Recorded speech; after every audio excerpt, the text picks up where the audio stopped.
हर हर महादेव। दोस्तों, आज हम बताएंगे आपको फल्गु नदी के बारे में। गया की पवित्र भूमि पर बहती है एक रहस्यमयी नदी फल्गु।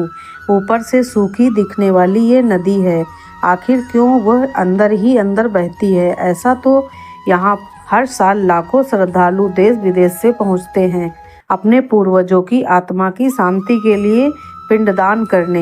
लेकिन सोचिए, जिस पवित्र नदी में यह तर्पण होता है वो नदी ऊपर से पूरी तरह सूखी क्यों है? आखिर ऐसा क्या हुआ था जिसने फल्गु नदी को श्रापित कर दिया? इस सूखी नदी के पीछे छिपी है एक रहस्यमयी पौराणिक कथा, एक ऐसी कहानी जिसे बहुत कम लोग जानते हैं। इस वीडियो में हम आपको बताएंगे फल्गु नदी आखिर सूखी क्यों है और वो कौन सा गूढ़ रहस्य है जो इसे आज तक श्रापित बनाए हुए है। तो इस रहस्यमयी कथा को अंत तक जरूर सुनिए, क्योंकि आगे आपको ऐसी अद्भुत जानकारियां मिलने वाली हैं जो न सिर्फ हैरान कर देगी बल्कि आपके मन को भी छू जाएंगी। अगर यह कहानी आपके दिल में जगह बनाए तो इस वीडियो को प्रेम से लाइक करें और कमेंट में एक साथ लिखे हर हर महादेव। दोस्तों, वायु पुराण और अग्नि पुराण के अनुसार गया में पिंडदान की मान्यता आज ही नहीं बल्कि प्राचीन काल से चली आ रही है। यहाँ तक कि भगवान राम, लक्ष्मण और सीता भी यहाँ आए थे अपने पिता राजा दशरथ का पिंडदान करने। उस समय गया उतना विकसित नहीं था और तर्पण की सामग्री पास में आसानी से नहीं मिलती थी। इसीलिए राम और लक्ष्मण सामग्री लेने समीप के बाजार की ओर चले गए और तभी सीता माता अकेली फल्गु नदी के तट पर बैठी थी। तभी अचानक एक चमत्कार हुआ, धरती फटी और राजा दशरथ की आत्मा ने अपना हाथ बाहर निकाला। एक आकाशवाणी हुई, हे पुत्री, समय निकला जा रहा है, मुझे पिंड तर्पण दो। सीता माता घबरा गई। राम और लक्ष्मण तो अभी तक सामग्री लेकर लौटे ही नहीं थे। अब सवाल था, बिना सामग्री के पिंडदान तर्पण कैसे किया जाए? राजा दशरथ ने कहा, पुत्री, मुझे किसी भी वस्तु से तर्पण दे दो, भाव ही पर्याप्त है। चारों ओर देखा पर वहाँ कुछ नहीं था। तभी सीता माता ने निर्णय लिया। उन्होंने फल्गु नदी की बालू उठाई और उसी से पिंड तर्पण कर दिया। लेकिन एक सवाल अब भी उनके मन में था, राम और लक्ष्मण को मैं कैसे यकीन दिलाऊंगी कि मैंने सच में पिंडदान किया है? सीता माता जानती थी कि राम और लक्ष्मण को यकीन दिलाना आसान नहीं होगा।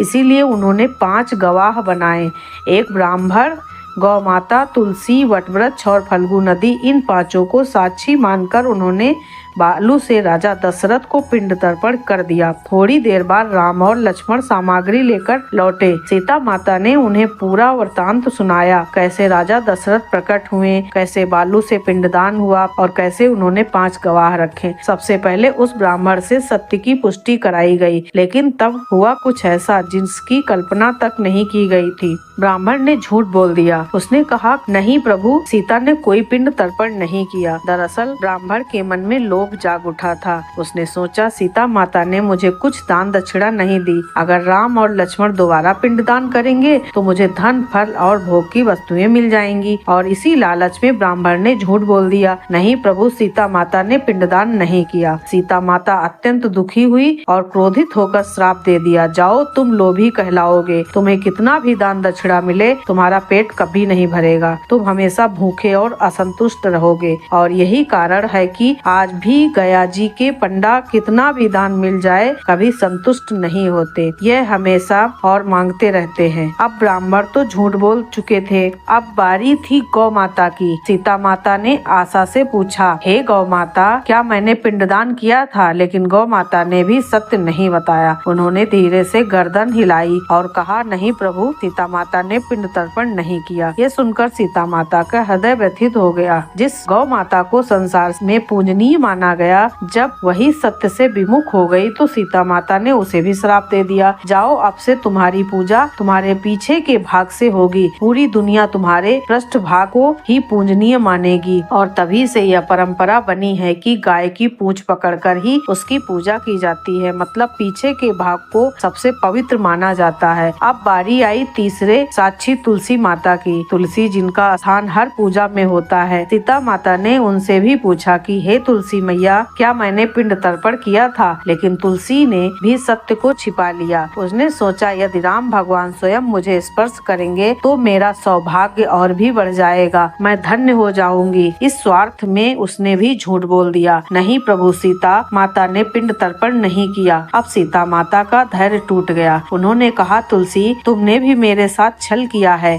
अब से तुम्हारा जन्म वहाँ होगा जहाँ गंदगी होगी। और तभी से तुलसी साफ सुथरी जगहों पर जल्दी नहीं उगती, लेकिन जहाँ गंदगी, नमी या गंदा माहौल हो वहाँ वह तेजी से पनप जाती हैं। इसके बाद जब राम और लक्ष्मण को विश्वास नहीं हुआ तो सीता माता ने अगला साक्षी फाल्गु नदी को बुलाया और कहा, इनसे पूछिए। प्रभु ये साक्षी हैं। नदी के मन में भी एक इच्छा थी, काश राम मुझे छूते तो मेरा सौभाग्य और बढ़ जाता। इस लालच में उसने भी सच छुपा लिया। सीता माता फाल्गु नदी की बात सुनकर अत्यंत क्रोधित हो गई। उन्होंने गुस्से में श्राप दे दिया, तुम्हारे भीतर जो घमंड है वो अब तुम्हें पूरी तरह से सुखा देगा। जाओ, अब तुम सदा के लिए सूख जाओगी। जैसे ही श्राप की शक्ति फैलती है, फाल्गु नदी हाथ जोड़कर सीता माता के सामने प्रकट हो जाती हैं और विनती करती हैं, माता यदि मैं पूरी तरह सूख जाऊंगी तो यहाँ आने वाले लाखों प्यासे भक्तों को जल कौन देगा? मैं तो जीवन देने वाली धारा हूँ। तब जाकर सीता माता का क्रोध थोड़ा शांत हुआ और उन्होंने फाल्गु को एक संशोधित श्राप दिया। तुम ऊपर से सूखी रहोगी, लेकिन तुम्हारा जलधारा धरती के नीचे बहेगी। और तभी से ये रहस्य जुड़ा है। फाल्गु नदी ऊपर से पूरी तरह सूखी दिखाई देती है, लेकिन आज भी अगर आप गया के फाल्गु घाट पर बालू को हाथ से थोड़ा हटाएं तो 1 से 2 हाथ नीचे से पानी खुद बहता हुआ निकल आता है। अब तक चारों गवाह फाल्गु नदी, ब्राह्मण, गौमाता, तुलसी, सीता माता को निराश कर चुके थे। 5वीं बारी थी आखिरी साक्षी वटवृक्ष की। आंखों में आंसू लिए सीता माता वटवृक्ष से बोली, हे वटवृक्ष, क्या तुम भी झूठ बोलोगे? बताओ, क्या मैंने पिंड तर्पण नहीं किया? वटवृक्ष मौन रहा, लेकिन उसका मन विचलित हो उठा। उसने सोचा, इन सभी ने अपनेपन स्वार्थ में सच छुपा लिया है, लेकिन मैं क्यों छुपाऊं? मेरा कोई स्वार्थ नहीं है, मुझे तो केवल सत्य का साथ देना है। और तभी वटवृक्ष ने स्पष्ट शब्दों में कहा, हाँ प्रभु, सीता माता ने राजा दशरथ का पिंड तर्पण किया है। यह सब जो कह रहे हैं वह झूठ है। मैं स्वयं इस पवित्र कार्य का साक्षी हूँ। सीता माता की आंखों में आंसू बह निकले, लेकिन अब ये आंसू दुख के नहीं, सत्य की जीत के थे। वो वटवृक्ष से प्रसन्न हो गईं और कहा, हे वटवृक्ष, तुम सदा हरे भरे रहोगे। जब जब गया में पिंडदान होगा तब तब तुम्हारे सानिध्य में ही होगा। अगर कोई तुम्हारे पास पिंडदान नहीं करेगा तो उसका तर्पण अधूरा माना जाएगा। और तभी से यह वटवृक्ष अक्षय वट कहलाया गया है। स्थित वो पवित्र वटवृक्ष जो आज भी हर पिंडदान का साक्षी बनता है और सीता माता के आशीर्वाद से सदैव हरा भरा रहता है। अगर ये रहस्यमयी कथा आपके दिल को छू गई हो तो इस वीडियो को एक प्रेम भरा लाइक जरूर दें। आपका एक कमेंट जय सीता मैया हमारी आस्था की शक्ति को और मजबूत करेगा। और ऐसी ही चमत्कारिक पौराणिक कहानियाँ जानने के लिए हमारे चैनल को सब्सक्राइब करें। हर हर महादेव।